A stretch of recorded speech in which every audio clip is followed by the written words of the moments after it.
Hello friends, I'm Raj Benda, Chairman of RMZ Group and also past President of CREDAI Karnataka and also a past National Secretary of CREDAI National. I would like to share a few thoughts and pointers for you on today's episode of CREDAI Real Stories.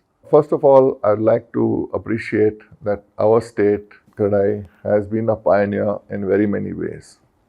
I think one of the few highlights which some of the developer friends on the earlier sessions have pointed out to you all, we were the first ones to build in what was called a code of conduct. The CREDAI was not known then, so that state decided to do a similar product at that time in Chennai.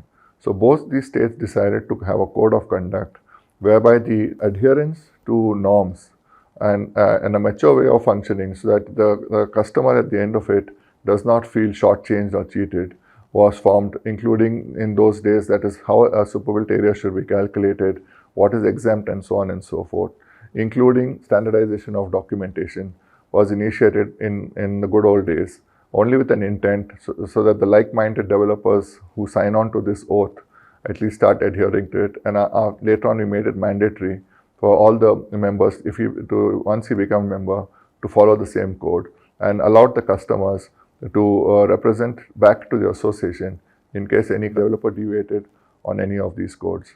I think that initiative later on led us to think as to if we can form ourselves into a mature body, why are we fearing the law if only we choose to adhere to it in the right way, which was the step in the right direction. At a later point in time, there were opportunities for us to represent to the center. I was also part of the forming of the initial group. We had an intent that in the first 10 years of forming a national body, apart from getting all the states to sign on to the same code of conduct and same discipline, it would help us to see that we can be able to be on the various government nominated committees to do with real estate, so that we can advise the government as to what the developer's point of view and represent the committee so that there is less amount of friction post the new law coming into force. Even though that was a 10-year horizon, we had set ourselves that in 10 years we should build the credibility to get into that form of working arrangement with the center.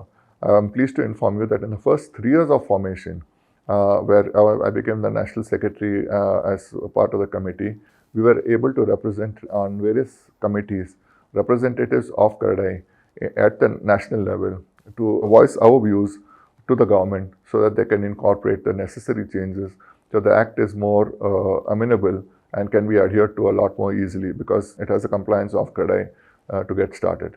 I think these initiatives helped a lot of discipline to come, at least with the members of CREDAI, which although formed a small fraction of the number of developers in India, because very few chose to sign on to the CREDAI discipline and its way of functioning.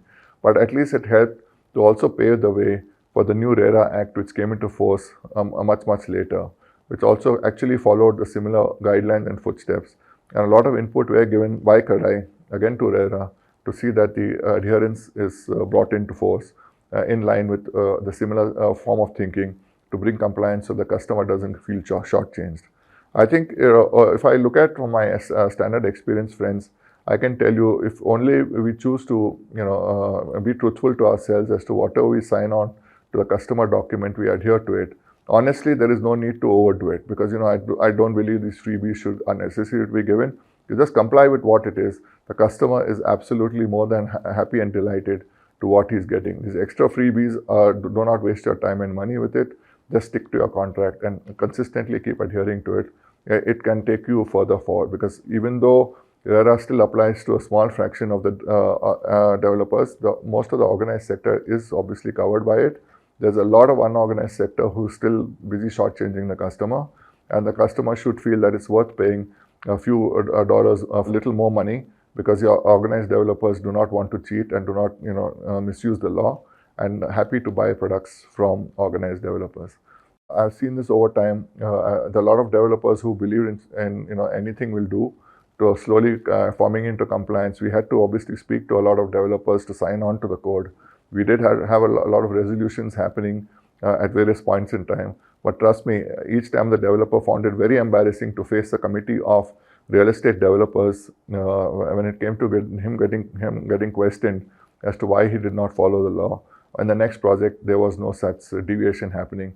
And over time, I think everybody understood the benefits of just complying with the law and staying. And then obviously, the simple conclusion is there's no need to fear the law if only you choose to comply with it. Also, I would like to highlight some of the key features of my company RMZ in the last 20 years of our existence. I think as a developer, we also have ensured that as an organization right from inception, we've adhered to the norms of follow all the rules, be disciplined, and adhere to our customers, your promise, and on time. So that the customer's expression, like I told you about even the residential flat customers, is simply that of a wow experience. And with that, we've all got a huge lot of investors who have lined up to be with us, because we've given not only good products, we've also got great investor returns and never let them down. On the bankers side, we've had bankers who've approach us and give us want to deal with us, again simply because of huge credible track record. Friends, I would like to share these small opportunities with you, because if you adhere to keep this going in to your benefit, it's a huge growth path for all of you, especially now in the latter part of 22 and the whole of 23.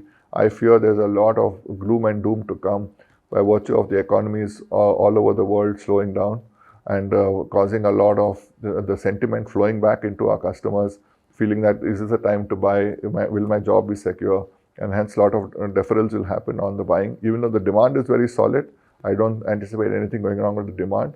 I foresee that the sentiment is going to start going wrong.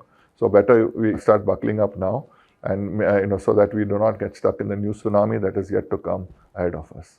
Just another point on Karnataka. Bangalore always led the way in high quality construction, because I was proud to say, for the kind of value that the developers in Karnataka produce their goods, it was an eye-opener for the rest of the country, that to not only adhere to the rules like I said, but also to provide high quality construction.